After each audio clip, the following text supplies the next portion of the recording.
So we have seen the range function which produces a sequence of values.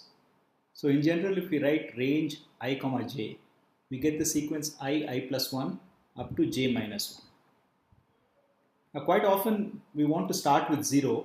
So if you give only one argument, if you just write range j, this is seen as the upper bound and the lower bound is 0. This is like a slice where if we don't write the first argument of a slice, if we write for instance L colon n, then it will run from 0 to n minus 1. So in the same way, if we just write range j, automatically we will get 0, 1 up to j minus 1. Often we may want to generate a sequence where we skip by a value other than 1. So we want a kind of arithmetic progression, if you are familiar with that. So we want I plus k, I plus 2k and so on. So we do this by giving a third argument. So the third argument, if we give it to range, tells the range function to skip every k items. So we have I, then we go directly to I plus k. So implicitly, if we don't say anything, it's like we put a 1 here, right? So the default value is 1, I plus 1 and so on. Now how far does this go? Well, we want to go until we reach normally j minus 1. In general, we don't want to cross j. So what we will do is we will get I plus nk for the largest n such that I plus nk is smaller than j. But if I go one more step, if I go to I plus n plus 1 times k, then I will cross j. Okay? So if we have a step, then we will keep going until we cross j and we will stop at the last value that is before j. Having a step also allows us to count down. All we have to do is make the step negative. So if we say I comma j comma minus 1, then provided we start with a value which is bigger than the final value, we will start with I, produce I minus 1, I minus 2 and so on, and we will stop with j plus 1.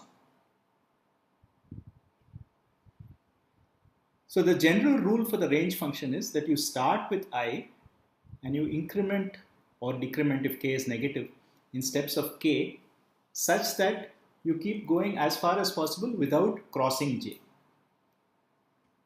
So in particular, what this means is that if you're going forwards, if you're crossing, if you're positive, if your increment is positive, then if you start with a value which is too large, then you will generate the empty sequence because you can't even generate I, because if I itself is bigger than j or equal to j, then that would not be allowed.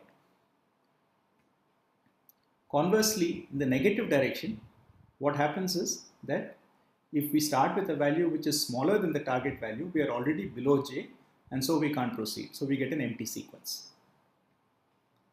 So this idea about not crossing j, okay, so it's not the same as saying stop smaller than j, because if we're going in the negative direction, we want to stop at a value larger than j. So you can think of it as before, and before means different things depending on whether you're going forwards or backwards. So just to see an example, suppose we want to have a range which starts from 12 and whose limit is 1, but the increment is minus 3. So we will start with 12 and then we'll go to 9, and then we'll go to 6, then we'll go to 3. And if we were to go one more step, we would go to 0. But since 0 crosses 1 in the negative direction, we would stop at 3 itself. We wouldn't cross over to 0. So it's often confusing to new programmers that range I comma j is actually from I to j minus 1 and not to j itself. So there is no real reason why it should be this way. It's just a convenience, and the main convenience is that this makes it easier to process lists. So remember that if we have a list of length n, the positions in the list are numbered 0, 1 up to n minus 1. So very often what we want to do is range over the indices from 0 to n minus 1. And if we don't know n in advance, we get it using the length function. So we would like to range from 0 to the length of the list.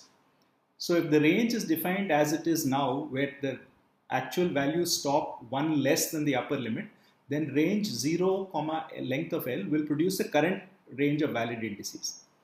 If on the other hand, it did what we perhaps think is more natural and it will do I plus 1 up to j, okay, if this were the case, then every time when we wanted to actually range over the list positions, we would have to go from 0 to length of L minus 1. So we have to awkwardly say minus 1 every time just to remind ourselves that the position stop 1 short. So it is mainly for this convenience that we can freely use the length of the list as the upper bound, that the list stops, the range stops at j minus 1.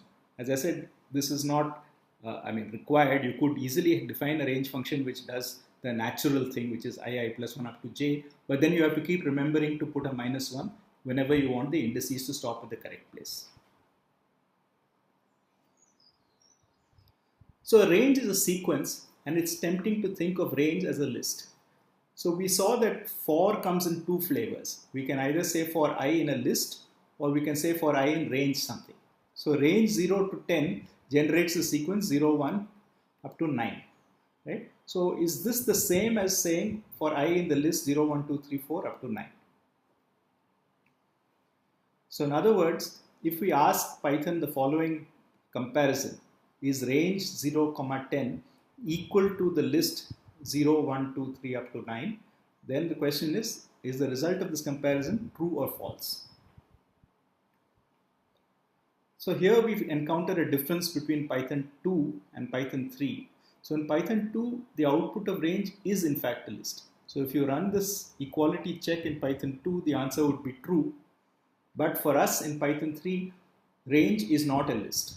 Okay? So range produces something which is a sequence of values which can be used in contexts like a for, but technically the range is not a list. We can't manipulate the output of range the way we manipulate a list.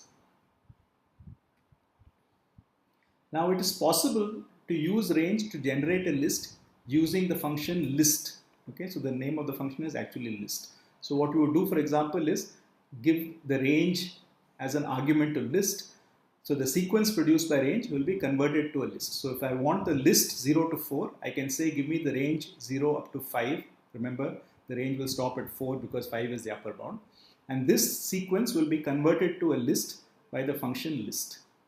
So this is an example of a type conversion. We are converting the sequence generated by range, which we said is not a list, into a list by saying make it a list. So the function list takes something and makes it a list if it is possible to make it a list.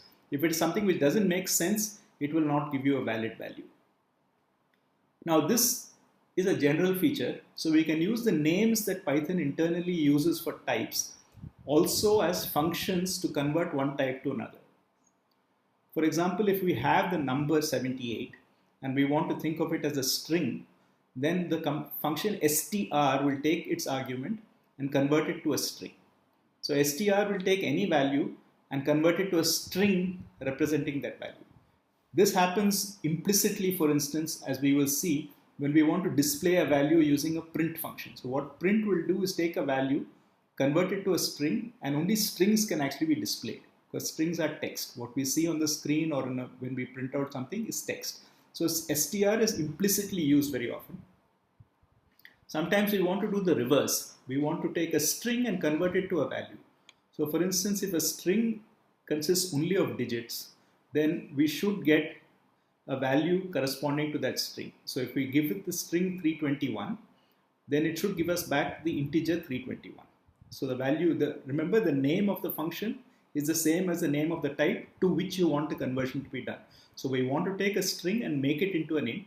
So we use the name int. Now in all these things, the function will not produce a valid value if it cannot do so. So if I give the function int a string which does not represent a number, then it will just give me an error.